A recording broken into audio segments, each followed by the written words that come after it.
बिस्मिल्लाहिर्रहमानिर्रहीम। आज के इस लेक्चर में हम बात करेंगे सेट्स की। तो सेट क्या होता है?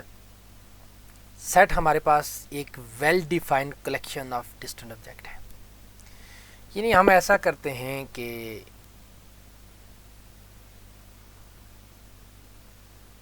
कलेक्शन हो हमारे पास वेल डिफाइंड ऑब्जेक्ट्स की, और वो डिफरेंट हों, डिस्टेंट हों, अलग अलग हों, मुख्तलफ हों, तो हम कहते हैं कि हमारे पास सेट है। वो कलेक्शन सेट होती है जिसमें वेल डिफाइंड और डिस्टेंट ऑब्जेक्ट्स हों।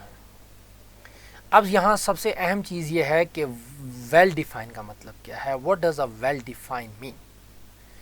वेल डिफाइन बहुत सादी सी चीज़ है। आम ज़बान में हम ये कहते हैं कि ऐसी चीज़ जिसके होने पर सारे लोग एग्री हों कि वो वही है, उसमें कोई इख्तलाफ ना हो, वो वेल डिफाइन है। मिसाल के तौर पर मेरे पास है ये नंबर है, ये क्या है? ये 2 है। अब ये 2 है, ये वर्ल्ड वाइड 2 ही है। इसको कोई बंदा 3 नहीं कहेगा, उसको कोई बंदा 5 नहीं कहेगा। मेरे पास है एप्पल। अब ये क्या है?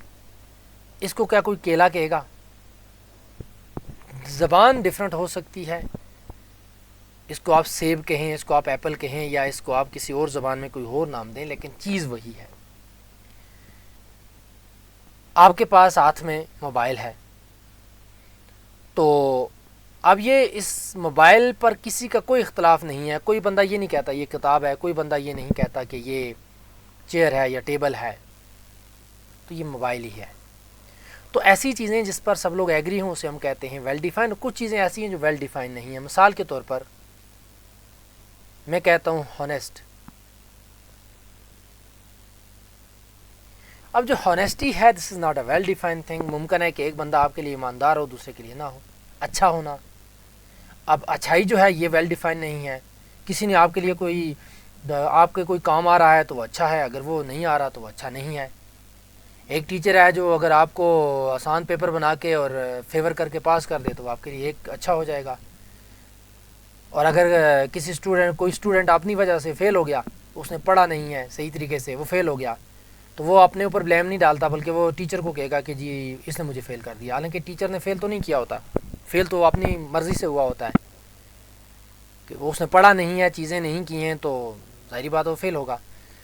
तो अब इसी तरह से एक बंदा मेरे काम आ रहा है, वो मेरे लिए बहुत अच्छा है, वो ही आपके काम नहीं आया तो वो बुरा हो गया। तो ये जो अच्छाई बुराई, ये चीज़ें ऐसी हैं, ये वेल डिफाइन नहीं है। अच्छा, मैथमेटिक्स की ज़बान में हम क्या कहते हैं कि अगर हमें पता हो कि मैं एक सेट रख रहा हूँ ए, ठीक, अगर मुझे क्लियर पता हो कि कोई एलिमेंट इसमें है या नहीं है, तो वो वेल डिफाइन होगा। मिसाल के तौर पर मैं कहता हूँ कि A is set of English alphabets.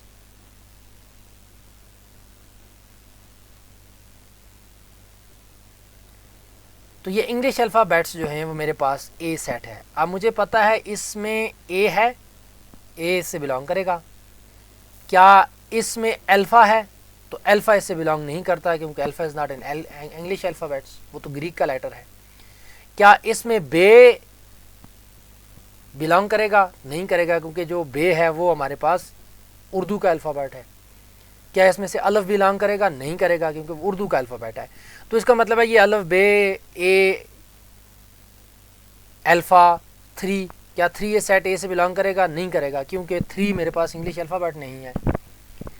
तो ये चीज़ें सारी वेल डिफाइन हैं, जिससे हमें पता हो कि इस सेट से बिलोंग करती हैं या नहीं करती।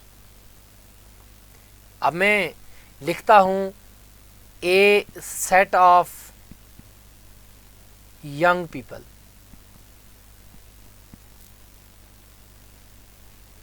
अब जो ये सेट ऑफ यंग पीपल है, मसलन मैं यहाँ पर लिखता हूँ जी अहमद। अब अहमद के बारे में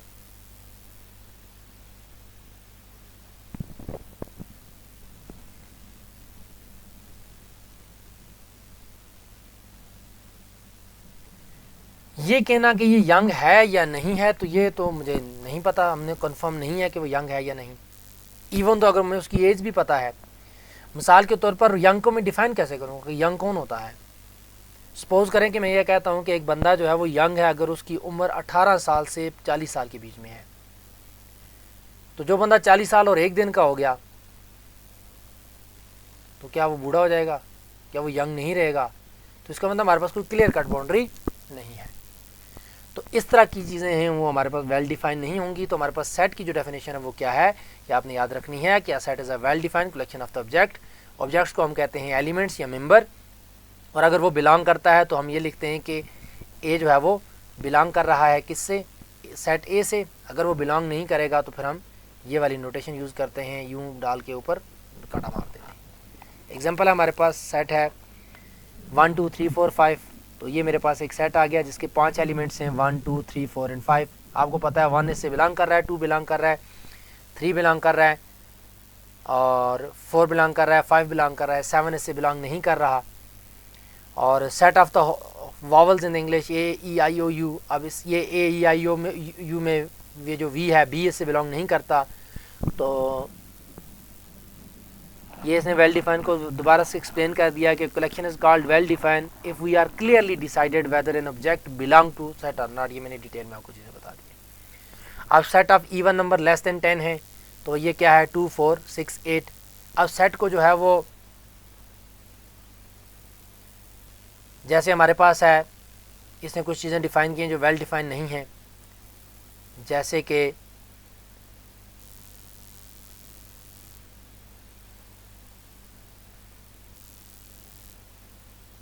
this is the well defined because we can determine member clearly. और आगे however the set of the beautiful cities is not well defined because beauty is subjective. अब हमें नहीं पता कि किस हमारे यहाँ ब्यूटी की डेफिनेशन क्या है। Sets are usually represented in 2 ways, एक होता है रोस्टर फॉर्म और एक होता है set builder notation. Roster form क्या है, जब हम तमाम एलिमेंट्स को क्या कर देते हैं, लिस्ट कर देते हैं, जैसे 1 2 1 3 5 7। और एक हमारे पास होता है, हम उसको कहते हैं डिस्क्रिप्टिव फॉर्म, जिसमें हम लिखते हैं, जैसे मैं कहता हूँ set of vowels, set of even number, set of odd number, ठीक है, set of the odd number from 1 to 7। जैसे ये है कि ये मेरे पास, इसको अगर मैं डिस्क्रिप्टिव फॉर्म में लिखूंगा तो मैं ये लिखूंगा set of odd numbers from 1 to 7। Set builder notation ज़रा है वो ये इसलिए कि हमें बाज़ औक़ात सारे एलिमेंट्स को हम ज़ाहिर है लिस्ट नहीं कर सकते, तो फिर हम वहाँ सेट बिल्डर नोटेशन यूज़ करते हैं। उसके लिए हमारे पास तरीकाकार ये होता है, हम ये वाली नोटेशन यूज़ कर देते हैं। क्या करते हैं, हम लिखते हैं एक्स, इसको पढ़ते क्या है एक्स, ये जो लाइन है इसको कहते हैं सच डैट, या आगे कंडीशन लगा देते हैं कि हम ये कहते हैं, इसका मतलब है वो तमाम एक्स आएंगे, सच डैट एक्स पे कंडीशन लगा दी, x is an odd number less than 10। तो अगर हम इसको हम जो है ना वो रोस्टर फॉर्म में लिखेंगे तो मेरे पास ऑड नंबर लेस दैन 10 कौन से हैं, 1 3 5 7 और 9, ठीक है।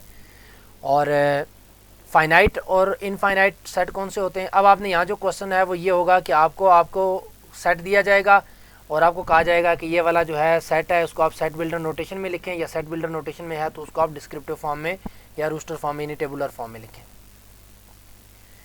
फाइनाइट एंड इनफाइनाइट सेट क्या है, फाइनाइट सेट नाम से ही पता चल जाता है, फाइनाइट का मतलब होता है जिसमें महदूद चीज़ें हों।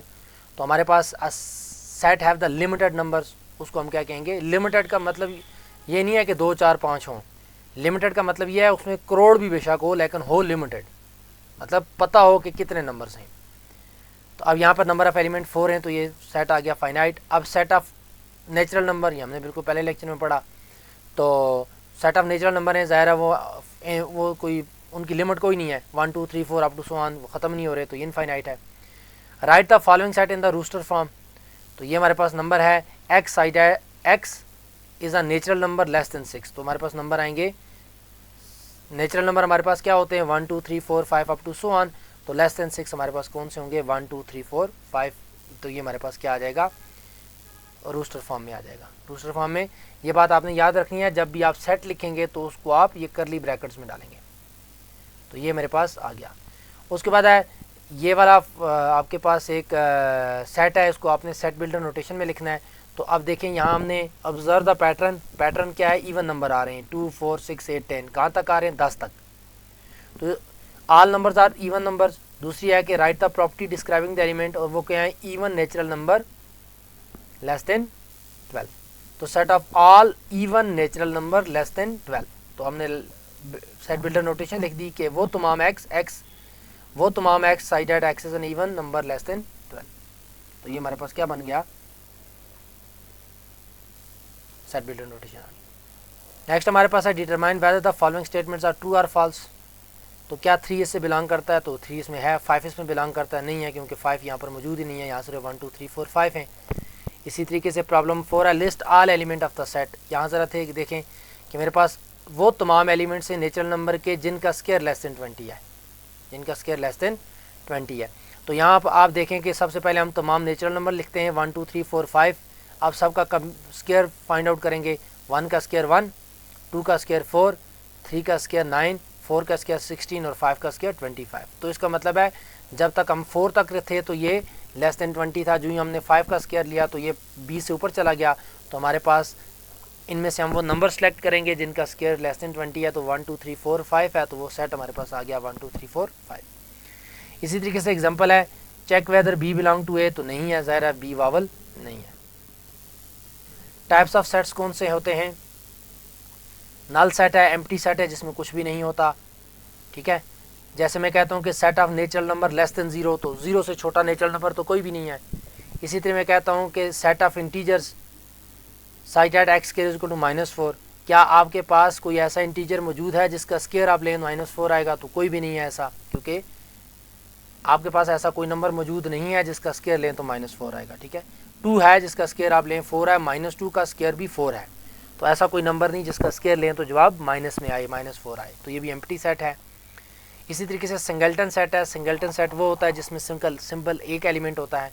जैसे मैं कहता हूँ x इज इक्वल टू 5, तो x बिलोंग टू z डिसाइड that x square is equal to 9, तो वो नेचुरल नंबर सिर्फ एक ही है जिसका आप स्क्वायर लें तो 9 आएगा। हाँ, अगर हम सेट ऑफ इंटीजर यहाँ नेचुरल नंबर की जगह आप इंटीजर रख लेंगे तो फिर हमारे पास 3 और -3 दो ऐसे एलिमेंट हैं जिनका स्क्वायर 9 बनता है। सिंगलटन सेट के बाद हमारे पास आ गया फाइनाइट सेट जिसमें फाइनाइट नंबर ऑफ एलिमेंट्स हैं, इनफाइनाइट सेट जिसमें इनफाइनाइट सेट मौजूद हैं, यानी नंबर्स ऑफ एलिमेंट हमारे पास लिमिटेड नहीं है। उसके बाद इक्वल सेट क्या है, अगर दोनों में सेम नंबर ऑफ एलिमेंट्स हों, ऑर्डर बेशक चेंज हो लेकिन नंबर सेम हो, जो एक में है वही दूसरे में है, तो हम कहते हैं वो सेट क्या है, इक्वल हैं। इक्विवेलेंट सेट कौन से होते हैं, जिनके अंदर नंबर ऑफ एलिमेंट सेम हो, या अगर एक में 5 एलिमेंट हैं तो दूसरे में भी 5 हों, बेशक एलिमेंट एक जैसे ना हो, तो इक्विवेलेंट और इक्वल में ये फ़र्क है। जैसे यहाँ मेरे पास ए है 1 2 3 4 और बी है ABC, तो इसमें भी 3 एलिमेंट हैं, इसमें भी 3 एलिमेंट हैं, लिहाजा हम क्या कहेंगे कि ये दोनों इक्विवेलेंट है, लेकिन ये दोनों इक्वल नहीं है, क्योंकि 1 यहाँ पर है, यहाँ पर नहीं है, 2 यहाँ पर है, यहाँ पर नहीं है, 3 यहाँ पर है, यहाँ पर नहीं है। तो इक्वल सेट में एलिमेंट का सेम होना भी ज़रूरी है और इक्विवेलेंट में नंबर ऑफ़ एलिमेंट सेम होना ज़रूरी है। सब सेट क्या होता है, सब सेट ये है कि हमारे पास एक सेट था, उसमें से हमने कुछ एलिमेंट लेके एक नया सेट बना दिया, वो उसका सबसेट बन गया। यहाँ पर देखें कि मेरे पास जैसे सेट बी है 1 2 3 4 5 और 1 2 3 4, इसमें 2 एलिमेंट मैंने उठा दिए, उठा के एक नया सेट बना दिया, वो जो नया सेट बनाया वो इसका सबसेट है। यानी अगर सेट ए का हर एलिमेंट सेट बी का एलिमेंट हो तो हम कहते हैं ए जो है वो बी का सबसेट है।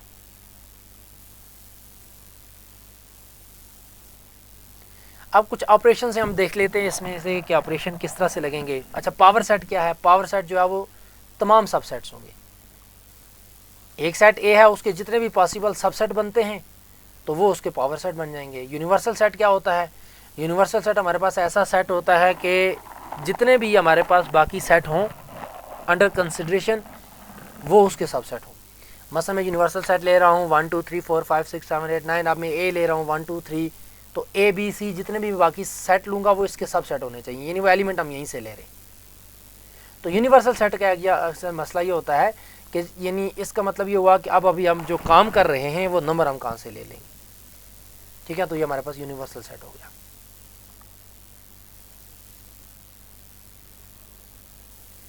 इस तरह से पावर सेट आ गया, बता दिया कि पावर सेट क्या होता है, पावर सेट कैलकुलेट कैसे करते हैं।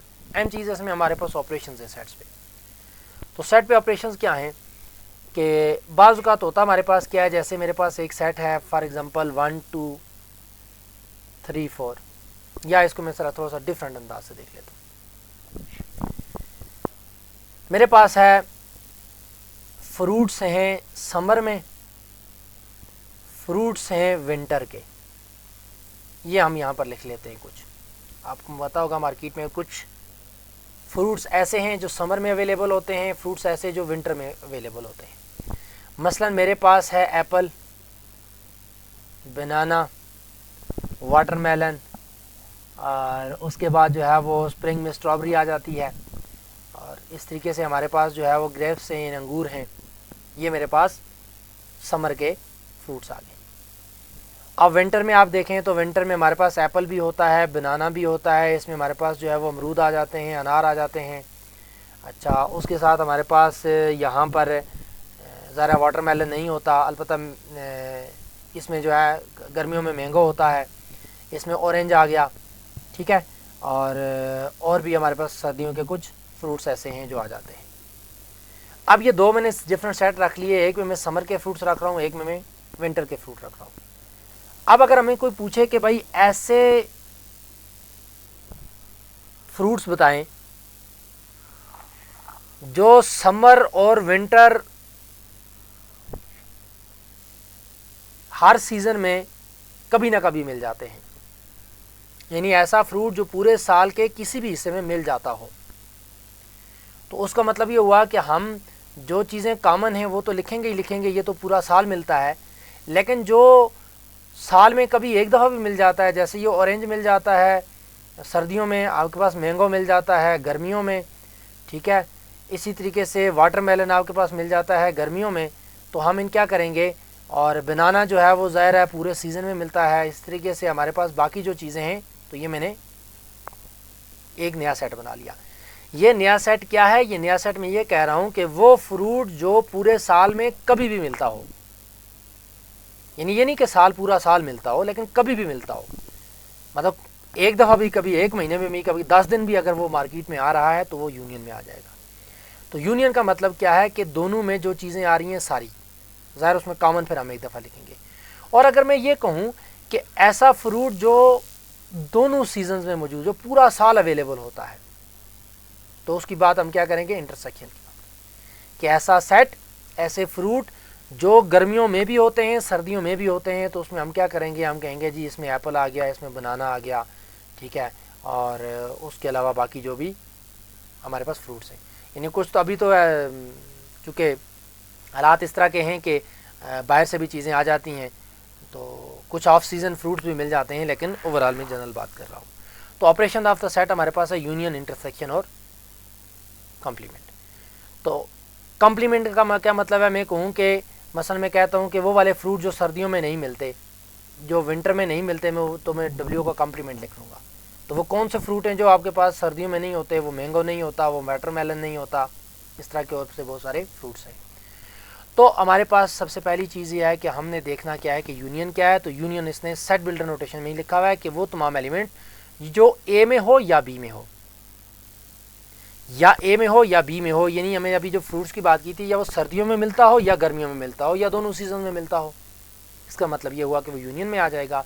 जैसे मेरे पास 1 2 3 4 है और बी 3 4 5 है, तो इसके यूनियन में देखेंगे कि 1 यहाँ पर है तो हम लिख लेंगे, 2 यहाँ पर है तो यहाँ लिख लेंगे, 3 दोनों में है तो एक दफ़ा लिख लेंगे, और 4 यहाँ पर है तो हम लिख लेंगे, 5 यहाँ पर है तो ये यूनियन में आ जाएगा।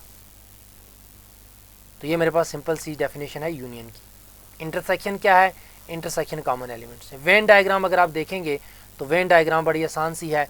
उसमें हम क्या करते हैं, वेन डायग्राम का मतलब हम 2 सर्कल ड्रा कर देते हैं, सर्कल ड्रा क्या करते हैं, सर्कल ड्रा करते हैं। अब यहाँ पर देखेंगे मेरे पास यहाँ 1 था, यहाँ 2 था, यहाँ 3 था, यहाँ 4 था और यहाँ 5 था। तो इसका मतलब है कि ये 1 2 ए में है, बी में नहीं है, 4 5 बी में है, ए में नहीं है, और 3 दोनों में कॉमन है।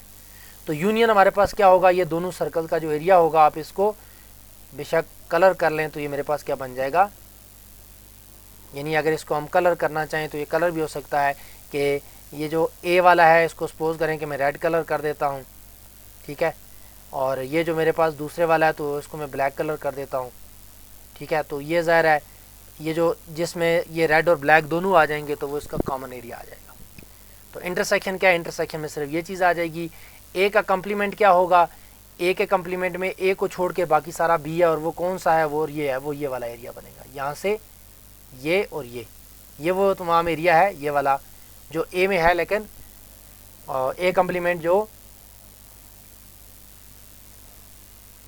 ए के कम्प्लीमेंट का मतलब ये है जो यानी U minus A, U minus A का मतलब है कि जो यू में है लेकिन ए में मौजूद नहीं है, यानी ए को छोड़कर। तो ए को मैंने छोड़ दिया, ये सारा ए वाला एरिया में छोड़ के बाकी जो एरिया बचेगा वो मेरे पास ए का कम्प्लीमेंट आ जाएगा।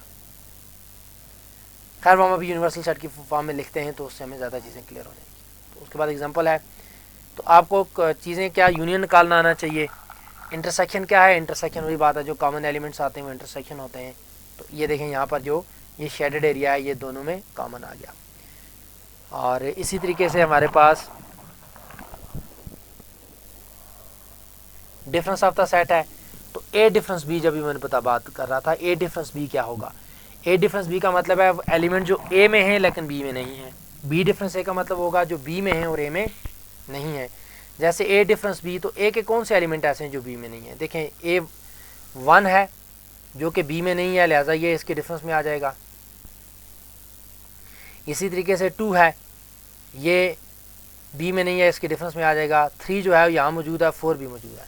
तो इसका मतलब है जो ए डिफरेंस बी आएगा वो मेरे पास 1 2 आएगा। बी डिफरेंस ए क्या होगा, अब देखें ये 3 बी में है, ए में भी है, नहीं आएगा। तो 4 बी में है लेकिन ए में नहीं है, ए में है तो ये भी नहीं आएगा। सिर्फ 5 ऐसा एलिमेंट है जो बी में है लेकिन ए में नहीं है, तो ये बी डिफरेंस ए जो है वो क्या बनेगा, सिर्फ 5। Remove the element from A and from B, remaining element क्या बन गया, जो कॉमन है वो हम छोड़ देंगे। वो समझ लें कि हमारे पास जो कॉमन एलिमेंट है उनको हम छोड़ देंगे, बाकी जो बचेगा वो मेरे पास बी डिफरेंस आ जाएगा। कम्प्लीमेंट ऑफ द सेट क्या है, the complement of the set A is U minus A, यानी यूनिवर्सल सेट जो अभी हमने बात की थी, तो वो एलिमेंट जो यू में है लेकिन ए में नहीं है, तो वो हमारे पास ए का कम्प्लीमेंट आ जाएगा।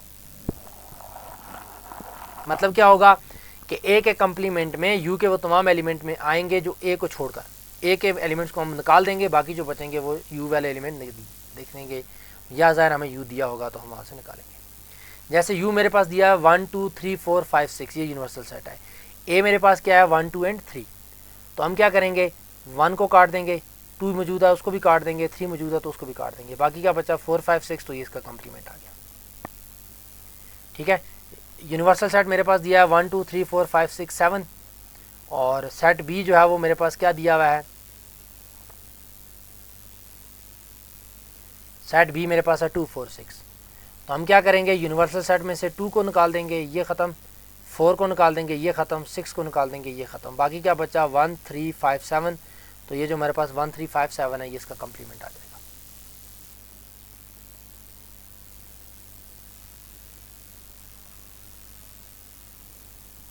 ठीक है, बाकी ये सिमेट्रिक डिफरेंस क्या है, A minus A difference B union B difference है, कि जैसे अभी हमने ए डिफरेंस बी निकाला और फिर बी डिफरेंस ए निकाला, और ए डिफरेंस बी और बी डिफरेंस ए का आप यूनियन लेंगे तो हमारे पास क्या बन जाएगा, ये इसको हम क्या कहते हैं, सिमेट्रिक डिफरेंस।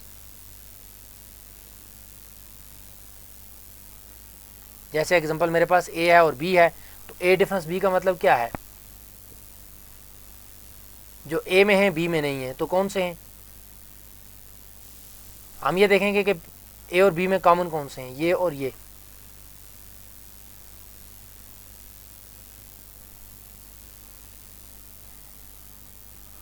ए और बी में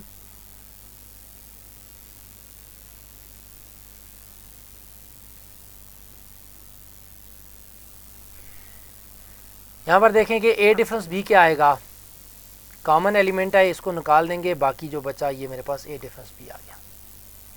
बी डिफरेंस ए क्या होगा, बी डिफरेंस ए ये होगा कि ये और ये इसमें कॉमन है, बाकी जो इसमें है इसमें नहीं है, वो 4 5 है, तो बी डिफरेंस ए आ गया।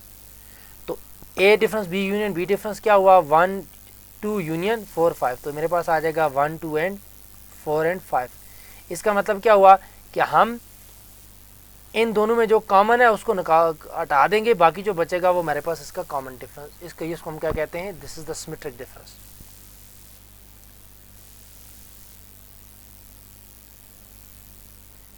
सिमेट्रिक डिफरेंस निकालने का तरीकाकार ये है। नेक्स्ट हमारे पास वेन डायग्राम है। वेन डायग्राम में हमारे पास यूनिवर्सल सेट होता है, सेट ए है। तो कैसे होगा, यूनिवर्सल सेट को हम रेक्टेंगल से नोट करते हैं। जैसे ये हमारे पास एक रेक्टेंगल बनी हुई है और ये स्क्वायर बना हुआ है, ये मेरे पास क्या आ गया, यूनिवर्सल सेट। अब अगर ए उसका सबसेट है तो हम एक दायरा लगाकर सेट लगा देंगे। अब यूनियन क्या होगा, यूनियन क्या होगा हमारे पास, तो यूनियन के लिए हम क्या करते हैं कि इस अंदर दायरा दो दायरे लगा लेंगे। तो वो दो दायरे कैसे होंगे, ये आ गया।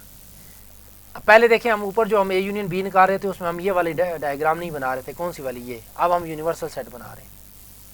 क्या बना रहे हैं, यूनिवर्सल सेट हम लिख रहे हैं, ये वाला। तो इसमें हमारे पास तीन तरह की कंडीशन हो सकती हैं, या तो ये ए और बी दोनों सेपरेट हो, इनमें कोई कॉमन एलिमेंट ना हो, या ये हो सकता है कि ए बी के अंदर हो, या ये हो सकता है कि बी जो है वो इस ए के अंदर हो, या फिर तीसरी कंडीशन ये है कि ये कुछ चीज़ ऐसा कॉमन हो और कुछ चीज़ क्या हो, अलग अलग हो। तो ये हमारे पास इस तरह से वेन डायग्राम्स बन जाती है। इसकी कुछ एग्जांपल्स हैं, ए बी सी डी है और यूनिवर्सल सेट 1 2 3 4 5 6 10 तक दिया हुआ है। तो आपने इसका ए यूनियन बी कैसे निकालना है, इसकी वेन डायग्राम कैसे आ जाएगी। इसी तरीके से इंटरसेक्शन है, उसकी वेन डायग्राम आ गई। डिफरेंस की अभी हमने पढ़ी है ऊपर, उसकी भी वेन डायग्राम ऐसे आ जाएगी। कम्प्लीमेंट बड़ा इंपॉर्टेंट चीज़ है। कम्प्लीमेंट हमारे पास ये है कि इसमें आप देखें कि ए को छोड़कर हम बाकी जो एरिया शेडेड किया हुआ है तो ये ए का कम्प्लीमेंट है। इसमें यू के वो तमाम एलिमेंट आएंगे जो ए में नहीं है, यू के वो तमाम एलिमेंट जो ए में नहीं है, यानी ए को छोड़कर बाकी जो बचेगा वो हमारे पास कम्प्लीमेंट आ जाएगा।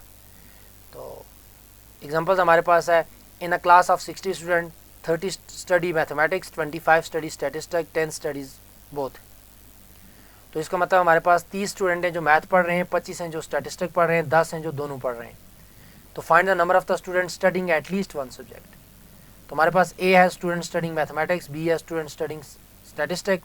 तो ये इन्होंने फार्मूला लगाया हुआ है, number of student A union B is equal to number of A plus number of B. इसको खैर आप छोड़ दें। उसके बाद इसके कुछ लाज हैं कि ए यूनियन बी हमेशा बी यूनियन ए के बराबर होता है, ए इंटरसेक्शन बी लें या बी इंटरसेक्शन ए लें हमारे पास बराबर है। तो एग्जांपल दी हुई है, आपने इसको वेरीफाई कर लेना है। पहले ए यूनियन बी निकाल लेंगे, फिर बी यूनियन ए निकाल देंगे, हमारे पास जमा आ जाएगी। इसी तरीके से अगर हमारे पास तीन सेट हों, हम पहले ए यूनियन बी लें, जो जवाब आए उसका यूनियन सी से लें, या हम पहले बी और सी का यूनियन लेके हम ए से यूनियन लें, सेम आता है, इसको हम कहते हैं एसोसिएटिव लॉ। इसी तरीके से डिस्ट्रीब्यूटिव लॉ ये है कि अगर हम दो सेट का यूनियन लें और उसके बाद फिर इंटरसेक्शन लें, या हम इनका अलग अलग ए का बी के साथ इंटरसेक्शन और ए का सी के साथ इंटरसेक्शन लेके यूनियन लें, तो ये दोनों बराबर आ जाएंगे। नीचे क्वेश्चन दिया हुआ है, ये क्वेश्चन आपने करने हैं कैसे होते हैं।